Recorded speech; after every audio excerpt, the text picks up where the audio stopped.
Saludos a todas y a todos. Es un placer presentar esta investigación titulada La saga de Parchís, Infancia y Educación en la España de los 80. Agradecemos a las organizadoras y organizadores del Congreso Internacional de Narrativa y Estética por haber aceptado nuestra propuesta de comunicación y esperamos que resulte de interés para todos y todas.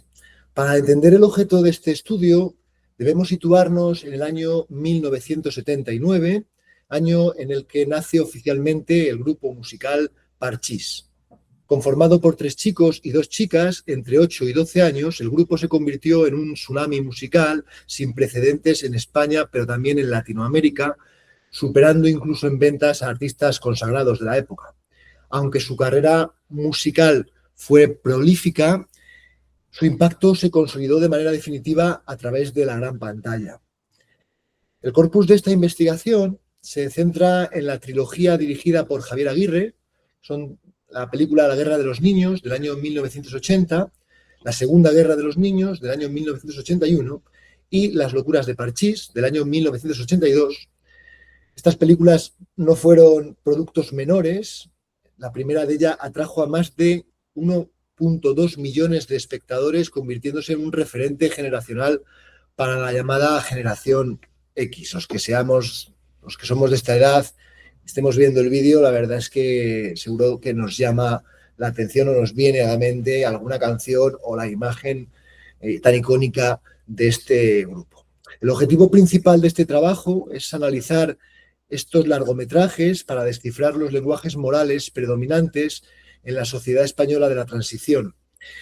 Y nos interesa especialmente observar cómo estas industrias culturales actuaron como agentes simbólicos que moldearon modelos de infancia y ciudadanía en un momento de profundos cambios estructurales y éticos tras la dictadura. Para abordar este fenómeno de manera rigurosa, hemos diseñado una propuesta metodológica que combina diversas herramientas, todas dentro del marco cualitativo o del análisis cualitativo. En primer lugar, este trabajo desarrolla un estudio comparativo de los 3 largometrajes mencionados, aplicando, pues lo que sería una lectura interpretativa y hermenéutica que nos ha permitido profundizar en los modelos educativos, en el papel del lenguaje crítico en este análisis y también, por supuesto, en los métodos de resolución de conflictos representados en la pantalla, que van a ser elementos motivadores y también desarrolladores de la trama. Desde una vertiente narratológica, la investigación fue fundamentada en los planteamientos teóricos de Sánchez Noriega, lo que resulta esencial para comprender la lectura, digamos, en cuanto a una estructura lineal de las películas, como trilogía, y también como su adscripción al subgénero de la comedia musical infantil de aventuras. Ya vamos a ver cómo en la trilogía se reproduce este modelo de estructura narrativa lineal y que eso nos permite también una comparación que ofrece resultados bastante interesantes. No obstante, para trascender a la mera descripción narrativa, hemos adoptado el análisis del enfoque, el análisis crítico del discurso, siguiendo los postulados del conocidísimo Van Dyck. Esta perspectiva nos permite entender el discurso cinematográfico como un dispositivo cultural que no solo refleja, sino que reproduce activamente valores sociales, ideologías implícitas y marcos de poder. Y en cuanto al corpus, la selección de estas 3 películas específicas, y no de las 7 que llegó a rodar el grupo, responde a una continuidad argumental y una, como decía antes, homogeneidad discursiva que se conecta o se ve reflejado también en lo narrativo. Esto nos ha permitido, de alguna manera, justificar su análisis como un bloque unitario. El proceso de investigación se estructuró en 3 fases. Primero hacemos un análisis narrativo y discursivo mediante la aplicación de una plantilla de registro a modo de ficha de análisis en la que vamos detallando cada aspecto que vamos observando. En segundo lugar, hay una revisión bibliográfica exhaustiva sobre comunicación, género y estudios culturales. Y finalmente, una fase de síntesis donde contrastamos hallazgos con el marco teórico para desentrañar, bueno, pues al final lo que son las ambivalencias morales de la época, como vamos a comentar después. Todo ello se realiza aplicando de forma transversal una perspectiva de género que actúa como un eje crítico de todo este estudio. Como decía anteriormente, desde una perspectiva narratológica, las tres películas presentan una coherencia muy notable. Se inscriben en el modelo clásico de 3 actos, planteamiento, nudo y desenlace, con una estructura lineal y unitaria que facilita la comprensión del público infantil. En todas ellas, la trama gira siempre en torno a un conflicto que afecta a la comunidad, sobre todo a la comunidad escolar. Ahí va a estar, digamos, comunidad y escuela para los niños van a funcionar como un elemento unitario. Y estos niños, o sea, la acción del grupo es la que va a resolver esta trama. Sin embargo, quizá el hallazgo narrativo más relevante es la configuración de lo que conocemos como concepto de héroe colectivo. A diferencia del cine tradicional basado en un líder individual, en Parchís la acción heroica se distribuye coralmente. La centralidad narrativa recae en el grupo como unidad funcional, donde la cooperación y la solidaridad reemplazan al protagonismo único y al final este modelo pedagógico de alguna manera fomentaba la identificación del espectador con el poder transformador de la acción grupal, ¿no? Además, la música actúa como eje vertebrador, integrando los números musicales, que obviamente también forman parte del avance de la trama, pero que, por supuesto, refuerzan la función lúdica y moralizante de la historia. Bueno, muchas gracias, Pablo. Bueno, reiterar las palabras y el agradecimiento por esta oportunidad, por compartir este proyecto, ¿no? con todos vosotros y vosotras y darnos la oportunidad en este congreso que, como decía Pablo, pues nos da pues eso, la posibilidad de poner la lupa en un fenómeno como es que estábamos narrando, ¿no? El fenómeno Parchís, alguien que, bueno, los que ya tenemos cierta edad, pues hemos tenido, bueno, la suerte de vivirlo en primera persona, como una generación que creció con antes o después con algunas de las canciones y películas de Parchís, y que visto ahora con esa perspectiva que nos da el tiempo, pues podemos hacer un análisis, creo que como vamos a analizar hoy, muy interesante también, aplicando también esa perspectiva de género, ¿no? Porque es cierto que estamos hablando de principios de la década de los años 80, como contextualizaba Pablo, estamos empezando los primeros pasos de esa transición y la consolidación de la democracia en España, y es cierto que si bien los imaginarios, ¿no? los prejuicios nos pueden hacer llevar esas ideas preconcebidas de que es una etapa en la que a través de las industrias culturales podemos ver cierto avance hacia la inclusión, la diversidad, determinados valores también con perspectiva de género, la igualdad entre hombres y mujeres, en la distinción de los roles de géneros, poniendo la lupa en esta trilogía, vemos, como vamos a analizar ahora, pues que no es realmente así, ¿no? Que había muchos aspectos a revisar en este sentido, ¿no? Y como vemos, esa aplicación de la perspectiva de género nos da varias reflexiones, ¿no? Y varios apartados que destacar. En primer lugar, lo que de esos hallazgos que hemos hecho a través de ese análisis sistemático de cada una de las películas analizadas, es primero el papel de ellas, ¿no? De las chicas, que sí es verdad que ya desde numéricamente, ¿no? Eran menos en el grupo, y de hecho, de esos 5 componentes que tenía, esas 5 cantantes, ¿no? Que tenía el grupo, 2 de ellas eran chicas,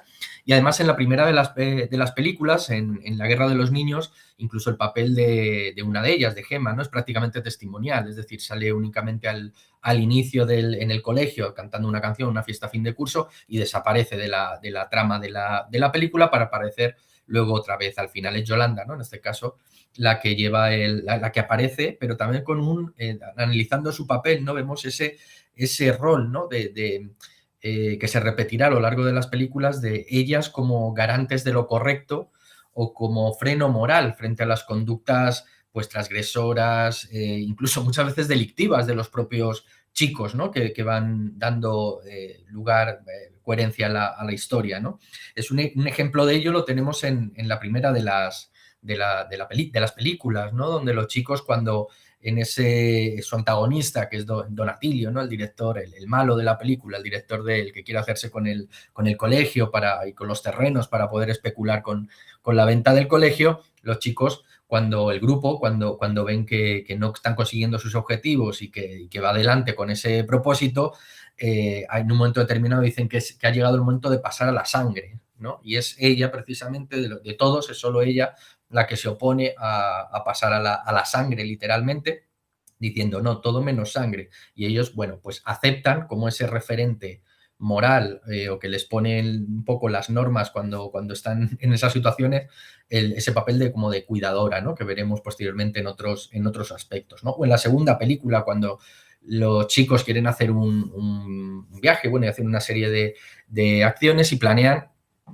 atracar un banco, ¿no? Pues igual, estamos en la misma situación, ¿no? Y más adelante, cuando los chicos quieren recaudar fondos para una determinada acción y cada uno buscan cómo conseguir esos fondos, es muy significativo como ellas, en este caso si aparece Gemma, lo que hacen es trabajar como cuidadoras de bebés, ¿no? Mientras ellos hacen otras tareas más variopintas, ellas se dedican de nuevo al papel de cuidadoras, que es una permanente, una constante, como vemos a lo largo de las películas, ¿no? Ahí lo vemos como son como ese papel de cuidadoras, de garantes de la normalidad, ¿no? Y en muchos casos, como decimos, de freno moral ante acciones que llega a ser incluso delictivas, como vamos a ver, ¿no? Y esto va muy ligado también a otro de los aspectos que hemos analizado en el trabajo, que es el reflejo de las masculinidades y también cómo muy significativo, aspectos que hoy lo vemos con la mirada de 2026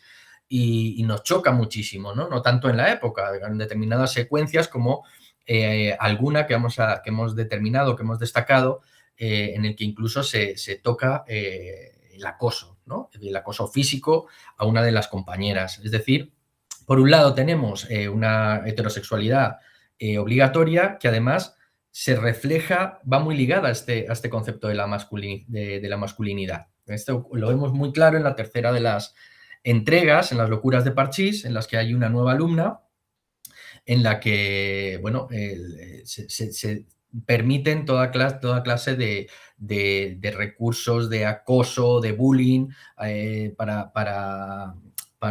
bueno, que se sienta mal la compañera, para excluirla de las acciones diarias, y eso se utiliza como un recurso humorístico. Es decir, el componente religioso está omnipresente, ¿no? A lo largo de las películas y a través de una lógica retributiva de la fe, ¿no? Ese trueque moral, es decir, prometen seremos buenos si a cambio tú logras salvar al profesor o salvar a nuestro perro o que consigamos ganar el examen, ¿no? Pues es esa lógica muy presente en esa visión. Y por último ya el componente político, ¿no? Es verdad que estamos en una etapa muy peculiar de España, como hemos dicho, en ese proceso de democratización, y llama mucho la atención como para ser el año 1980, 81, 82, cuando son estas películas, es interesante ver cómo los niños, los chicos, las chicas, para tomar decisiones, las toman en asambleas, es decir, se reúnen, y es algo llamativo, ¿no?